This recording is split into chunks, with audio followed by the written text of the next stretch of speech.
What would this pattern look like in Christmas fabrics? Come sew along with me and find out. Hi, it's Fran Morgan with Fabric Café, and today we're going to be making the Tufted pattern out of our book, Double Focus 3-Yard Quilts. Now, we have some great fabric that we're going to be using to make our quilt today. We have it here. Our number one fabric is this great Christmas plaid. It's red, it's green, it's got light reds, dark reds, light greens. Now, we've paired it with a number 2 that is an ombre. There's a lot of snowflakes by the selvage, and then they kind of get to more like flurries in the middle just a little bit. Now we've put a number 3 with it that is very similar to our number 2. It is a red that is also an ombre. Now I'll get you all of the kit info at the end of the video, so be sure and stay tuned for that. And we're gonna have lots of other images of our pattern Tufted and lots of different fabrics. So we've got all of that for you at the very end. Now let's go take a closer look at the quilt we'll be making. Now this is our Tufted pattern, and I really love this because we can use a big print on this. We have a big print in our number 1 position, a big print in our number 2, and then we have a number 3 that is a little darker here that anchors it all. Now we use lots of simple techniques to pull this together. We have a little bit of strip piecing here on the border of our block. We have a 1/2 square triangle on each block, which makes it super simple. And we've put a little bit of a stitch and flip to make this little diamond, just a little peekaboo diamond that I think just creates so much interest. Now, when we put all of these blocks together, we have this nice big churn dash. I think it turned out so cool. I love how that went together. So let's go get started. I like to make labels for everything before I start cutting. I just go down my cutting instructions and make a label for all my assemblies, borders, and binding. I also note what fabric position it is. Then I'll stack these off to the side with my Ziploc baggies and start cutting. We're going to start with fabric 1. I like to use my square ruler when I'm cutting something wider than my long ruler. When I slide my ruler up, I don't move my rotary blade. This helps me stay anchored and keep my cut straight. I give myself a little bit of extra on the edge when I make my first cut so that I can flip it and square it.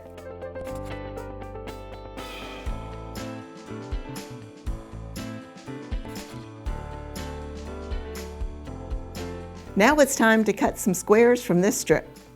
When I'm cutting my squares, I like to turn it over so that the thick selvage is on the top, just to make sure I don't cut into that for a block. I line up my ruler with the edge of the selvage and then rotate it to trim that off after I make my first cut.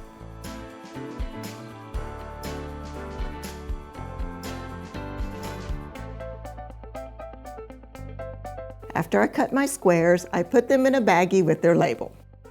On our second cutting step for fabric 1, we're going to cut one big strip and get a couple big squares from this. I'm going to switch to my smaller square and just trim the strip down to the size I need. In this pattern, we use the same strips for multiple things. This is in an effort to use as much fabric as possible. Next, we're going to cut long with the fabric strips for our strip assembly A. This is going to make up our sneaky churn dash block. Moving on to fabric 2, we're going to start by cutting long with the fabric strips and then cutting squares from that for our Unit D assembly. We'll use this as part of our stitch and flip block.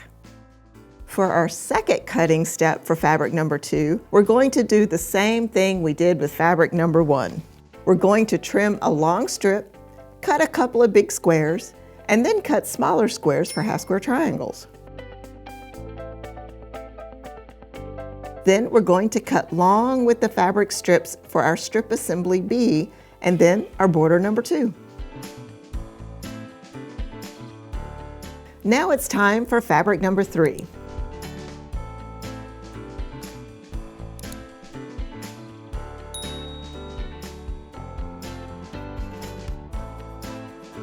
For fabric number 3, cutting step 2, I'm going to be using this strip for multiple things. Usually when I'm cutting squares out of my width of fabric strips, I leave them folded in half so that I can get 2 at a time.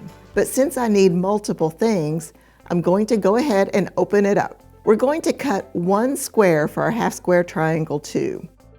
Then we're going to cut 4 squares for our Unit C assembly.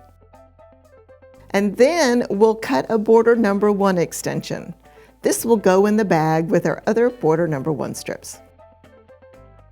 For the next step, we're going to cut squares for our Unit C and Unit D assemblies. Whenever I'm cutting larger quantities of squares, I like to put them in stacks of 5 or 10. Now it's time to move on to step 1, our half square triangle 1 and half square triangle 2 assemblies. I like to mark all of my half square triangle squares first before I sew them. I just use my little square ruler to get a nice line. For our half square triangle 1s, we are drawing a line from corner to corner on our fabric number 1. I'm going to sew a 1/4 inch from my drawn line on both sides. I like to chain piece my half square triangles together. I don't cut my threads between the blocks until I have sewn the other side. This helps the other side go really fast, and usually because my squares are already in line. Now we're going to cut on that drawn line, so we'll end up with 2 half square triangles from each square. I like to cut all my squares in half first before I start trimming them. I really like the slotted trimmer for trimming my half square triangles. I line up the slotted trimmer dotted line on my seam. This lets me trim the excess off the top with 1 ruler lineup. After we have trimmed all of our half square triangle number 1s, we're going to press them. We suggest pressing your half square triangle seams open. This helps keep it flat and prevents it from getting bulky at the seams when you have a lot of half square triangles joined together. I like to use a little best press to make sure I get the seams nice and flat. Now it's time for our half square triangle 2s. This time we're drawing our line on the wrong side of our fabric number 2.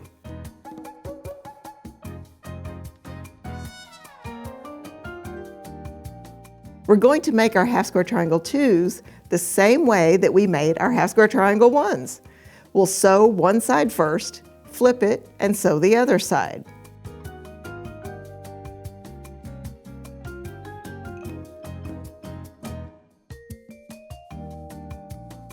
Here you can really see how I'm lining the dotted line of my slotted trimmer ruler on my seam.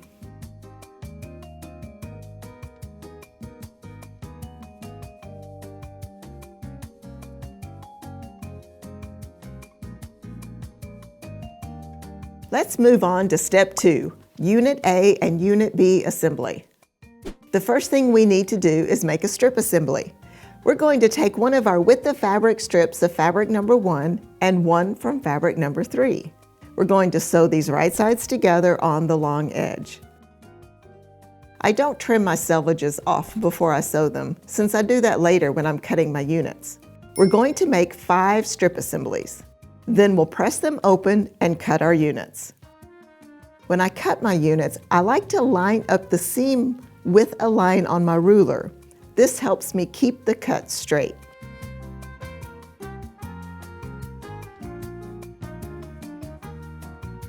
I'm turning this unit around to square it up because it was slightly crooked. This is a common thing to happen while you're cutting your units, and it's super easy to fix as you go along. Now we're on to our strip assembly Bs. We're going to follow the same process we did with our strip assembly As. Once we've sewn and pressed our strip assemblies, we're going to trim them into units just like we did for Unit A.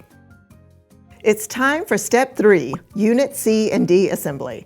Just like we did for our half square triangles earlier, we're drawing a diagonal line from corner to corner on our fabric number 3 squares.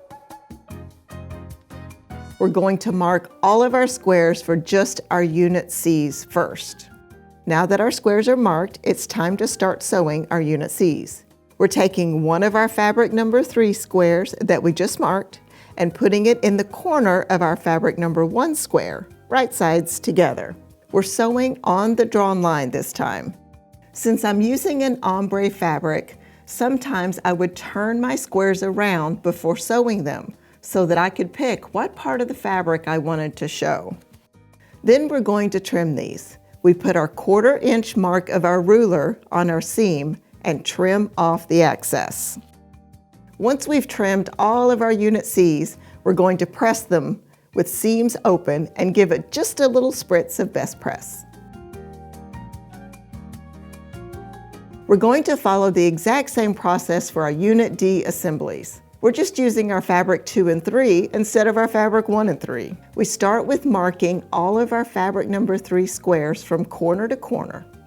The pattern is written this way and it helps break up monotony. It also keeps me organized on what squares go with what.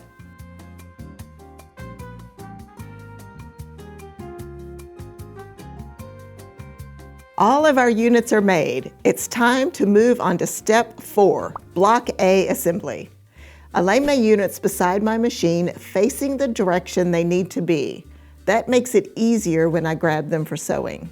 I like to sew all of my step 1s at the same time, then press them before I move on to step 2.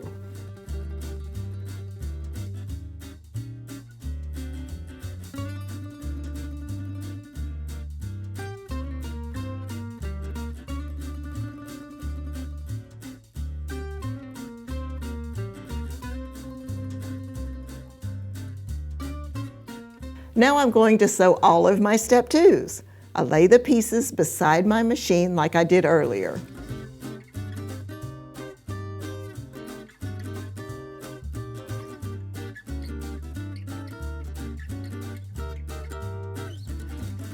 After those are all sewn and pressed, we're going to move on to step 3, which is sewing those together.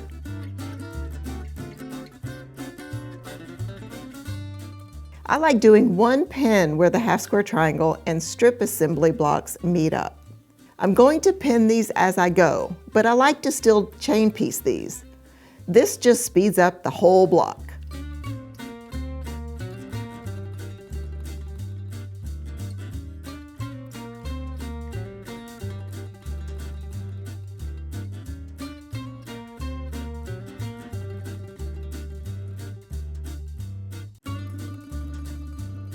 I press all my seams open because I feel it distributes the bulk better and keeps it flatter. And there we go, our finished block. We're going to make 12 of these. Next, we're going to do step 5, Block B assembly. We're going to make these almost exactly the same way we did our Block A. On step 1, we're going to sew our strip assembly units on the bottom like before. But our fabric number 3 stitch and flip corner is on the right instead of the left.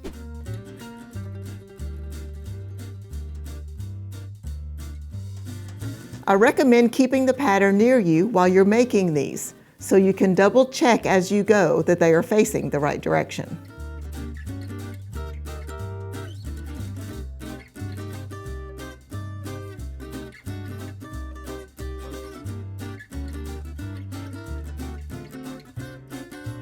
On step 2, we're going to turn our strip assembly and half square triangle a different direction than before.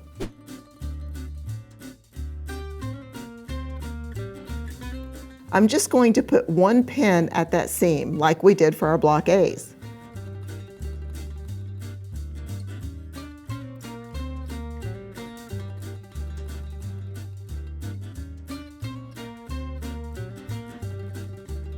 We'll press all of those, and we've got our finished Block B's. I like to lay out all of my blocks before I start assembling my rows. This helps me double check that all my blocks are going the right direction. I like to use a sticky note to help me focus on what row I'm on.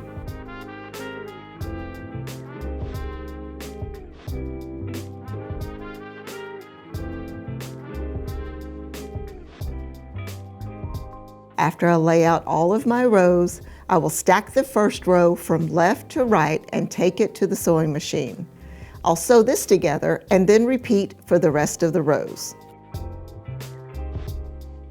Time for one of the best parts, step 6, quilt assembly. This is where we really get to see it coming together. I'm taking the stack from my first row and sewing the blocks together. I sew my first 2 blocks together, Then I sew my third and fourth blocks together, so that way I can chain piece. Then I'm going to sew those blocks together. But you can do it one at a time if that works better for you.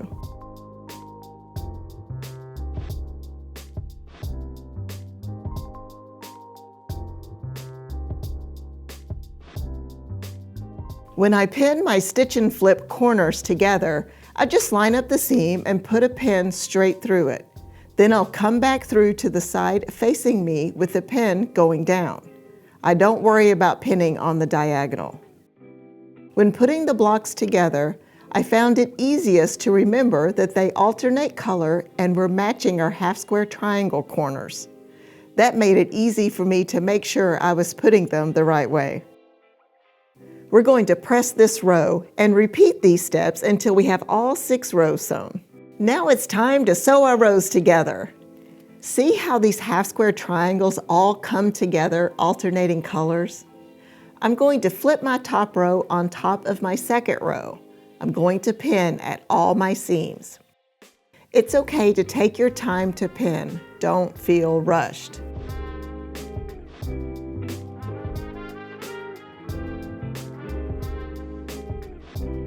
I take those pins out as I go, making sure not to sew over them. This keeps my needle from dulling too quickly.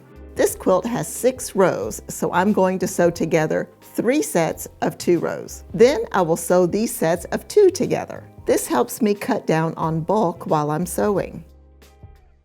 Here you can see how the stitch and flip corners are coming together to make a diamond.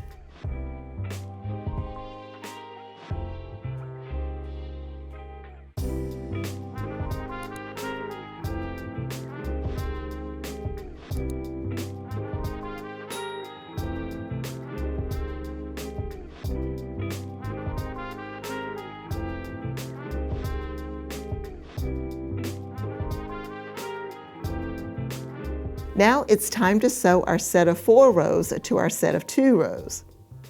When I do this step, I like to feed it through the machine with the bigger chunk of rows on the bottom. This provides better stability and it helps prevent the smaller piece from puckering or shifting while I'm stitching.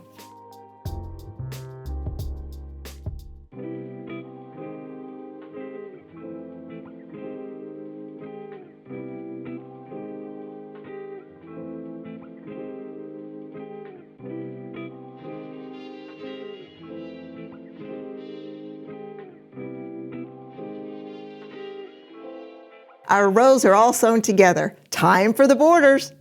We're in the home stretch. We're moving on to step 7, borders. I sew my border strips end to end. This is where your border extension comes into play.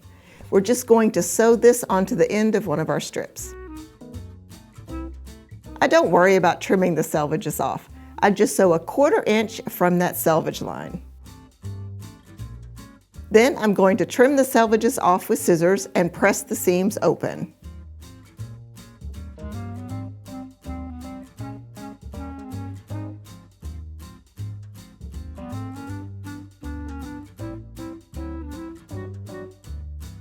Our long border strip is done. Time to sew it onto our quilt. We're going to start on one of our long sides. I just line it up a little bit past the top of the quilt and go slow, lining up as I go. I like to start a little bit past the top of the quilt so that I can get a nice even trim later. After I've sewn my strip on, I just trim a little bit past the end of my quilt. Now I'm going to sew the strip onto the other side of the quilt. After I press the border, I will get a more accurate cut on it. Trimming it with scissors lets me stay at the machine. It just makes the border process a little bit faster.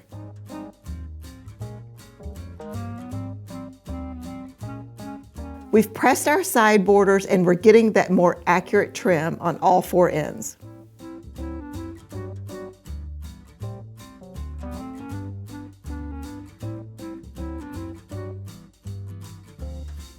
Now that those are trimmed, we're going to sew our strips onto the top and bottom.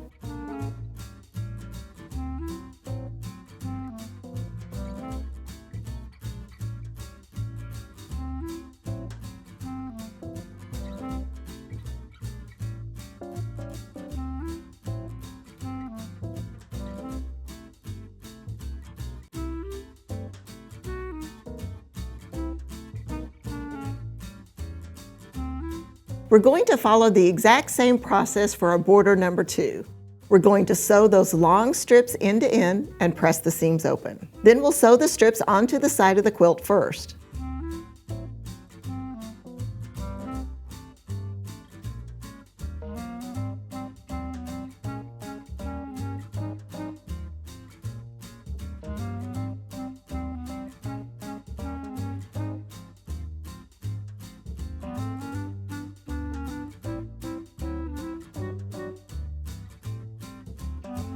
After we press and get our exact trim, we'll sew the strips to the top and bottom of the quilt. So simple!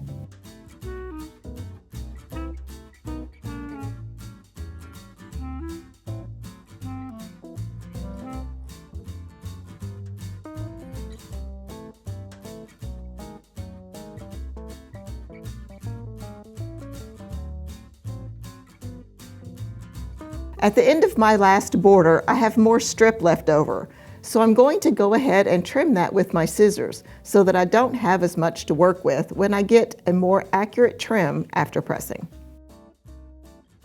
Our quilt top is all done. I had so much fun making this and putting it together. It was really a simple top to do, and I love the fabric and the boldness of it, the contrast of it. I think it was really fun to work with the red and the white and the plaid. It went together great, and I really like the way our little diamonds are created here and how our diamonds with our half square triangles come together. It was just so much fun, and all those little pieces really helped me stay on track when I was putting my rows together. So it was a blast. I highly recommend this pattern.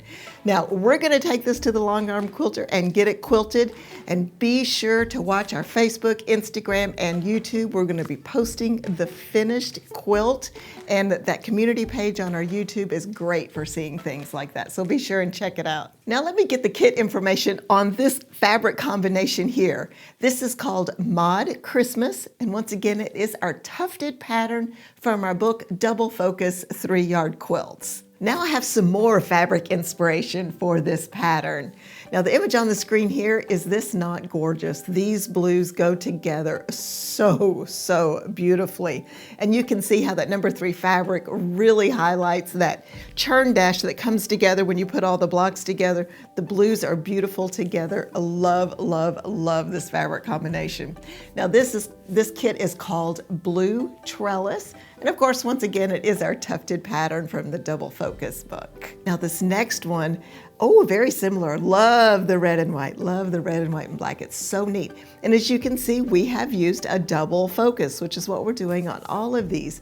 We have our black with our white print, our white with our black print, and then our red that gives it the pop. This is striking, just gorgeous.